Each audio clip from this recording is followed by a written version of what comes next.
The human brain, the human physiology, the human psyche, and culture and ecology are all complex systems, right? Self-organizing complex systems. And we are not that good at interacting with and supporting complex systems yet. The whole field of complexity science is still a brand new field and hasn't really entered that meaningfully into how we approach things like design. We're quite good at simple systems, and we're also pretty good at complicated systems. So when I look at something like the laptop I'm talking to you on, the blueprint for how to make it from the transistor level all the way up to all the parts fitting together, software. I mean, there's a tremendous amount of information.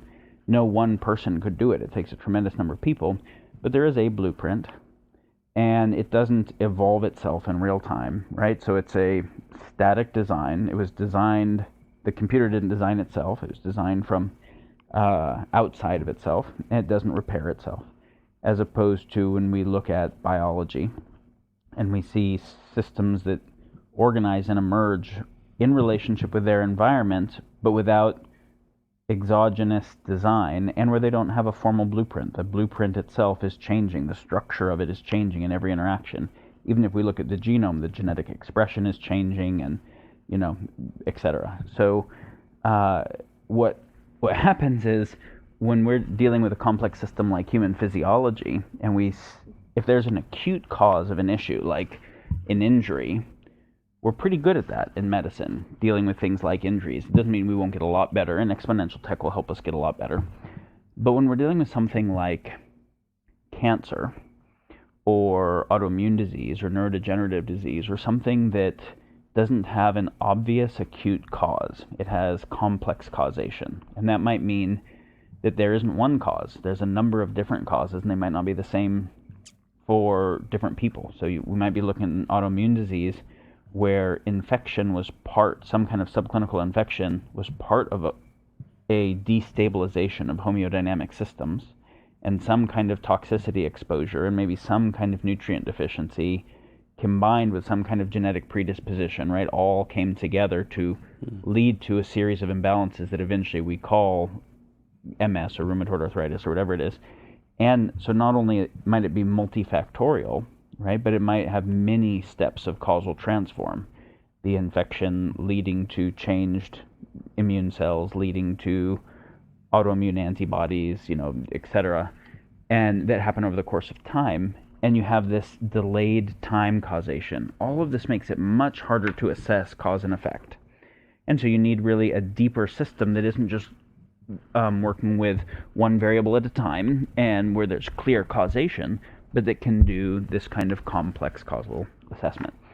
In the same way that we are just starting with functional medicine and systems biology to try and understand the human physiology more complexly, but we have dealt with it pretty much like, oh, you have a tumor, let's cut it out, rather than understand carcinogenesis well. Cut it out or radiate it out or poison it out. We've really dealt with global issues, right? We've dealt with the environment in very much the same way. The temperature's too high, so let's do geoengineering to address decreasing temperature, but that's not addressing the cause of why the temperature's too high at all, because we really don't know how to do that well enough. There's too many complex economic and social and worldview and technological factors, so we largely deal with it symptomatically. We'll deal with wars symptomatically without understanding all of the things that lead to patterns of human experience and behavior that lead to war.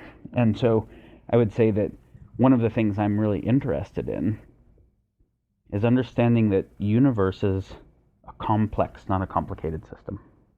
That just like our computer, our civilization, most of what we have built as civilization has been complicated systems. Complex systems are anti-fragile inherently. Like in a forest, each tree is exactly the way that it is in relationship with everything else around it, and it's changing and adapting in real time.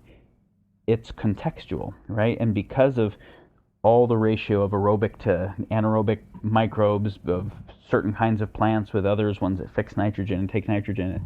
You can't get one bug that's going to devastate everything. There's going to be predators for that bug. There's not going to be that much it likes. Whereas you contrast that to row crops, and you can get a bug that can devastate everything, right? The row cropping is fragile. It is susceptible to collapse in a way that robust, complex biospheres aren't.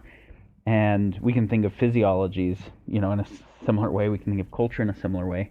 What we have called civilization so far has been a process of converting complex systems into simple and complicated ones.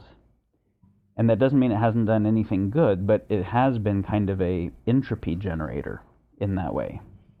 When you think of evolution as increasing elegantly ordered complexity that has more synergy leading to new emergent properties, we take a tree that's in a forest that has an indefinite number of value metrics, right? Like its value to pollinators and its value to stabilizing the topsoil and to sequestering CO2 and producing oxygen and home for these kinds of animals and just all these things.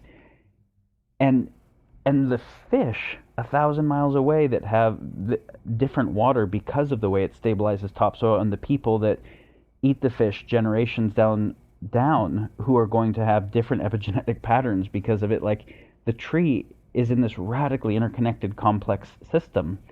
So you say, how do you even assess its value? It's totally non-fungible, non-interchangeable with any, and you can't even quantify it. But if I kill it and turn it into 2x4s, that 2x4 is not really adapting or changing. It slowly degrades, but otherwise it's a fixed thing. I extract it from its environment. It has, all I care about is, say, tensional and compressional strength, two things, and I really am going to take that even further and just measure it in dollars and make it accumulatable or exchangeable. When we look at that process, I took something that was contextualized and complex, I decontextualized it, brought it into a lower degree of complexity, and in the process we're actually making human civilization, our whole habitability here, fragile.